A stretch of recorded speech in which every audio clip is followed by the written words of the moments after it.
गांव का चौक। धूप ढल चुकी थी, लेकिन दिन का उजाला अब भी फैला हुआ था और ढाबे पर बैठे लोग आराम से बिरयानी खा रहे थे।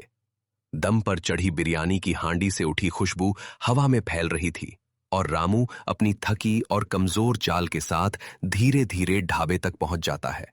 हांडी में दम लगती बिरयानी की महक चारों तरफ फैली थी।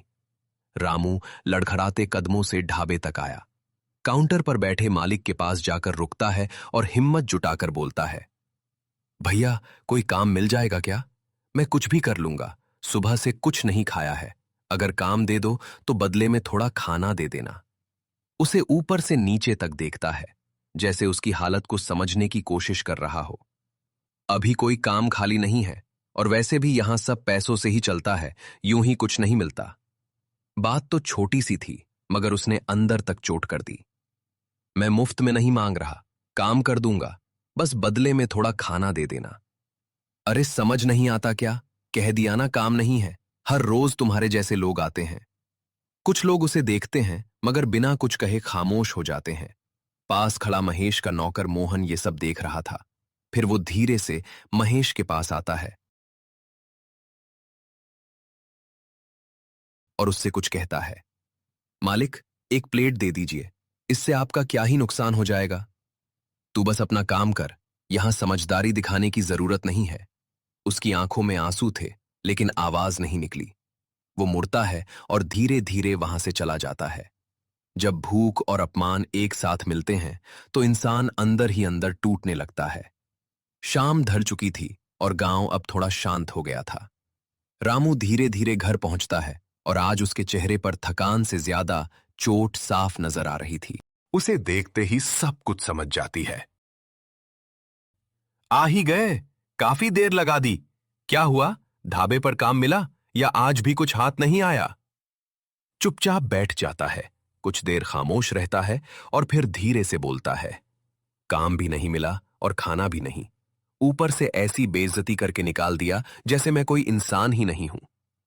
की बात खत्म होते ही का चेहरा सख्त पड़ जाता है। उसकी आंखों में दर्द के साथ एक चुप गुस्सा भी साफ दिखने लगता है। क्या गरीब होना इतना बड़ा गुनाह है कि हर कोई इज्जत छीनने पर उतर आता है? आखिर लोगों को हो क्या गया है? कुछ पल खामोश बैठा रहता है, नजरें झुकी होती हैं। फिर धीमी आवाज में बोलता है, गीता, वहां इतनी भीड़ थी, हर कोई बस एक प्लेट बिरयानी के लिए लाइन में खड़ा था।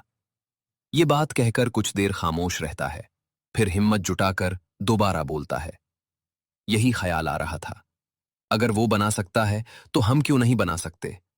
तो तुम कहना क्या चाहते हो? खुद का बिरयानी का ठेला लगाने की सोच रहे हो? हाँ, अब दूसरों के सामने हाथ फैलाने से अच्छा है कि हम खुद कुछ शुरू करें। छोटा ही सही, लेकिन मेहनत अपनी होगी। इसी पल से सोच एक नया मोड़ लेती है और चुप होकर कुछ सोचने लगती है। बात तो ठीक है, पर शुरुआत के लिए पैसे कहाँ से लाएंगे? घर में एक ही कीमती चीज बची है, वो सोने की घड़ी। उसे बेच देते हैं, शायद उसी से हमारी नई शुरुआत हो जाए।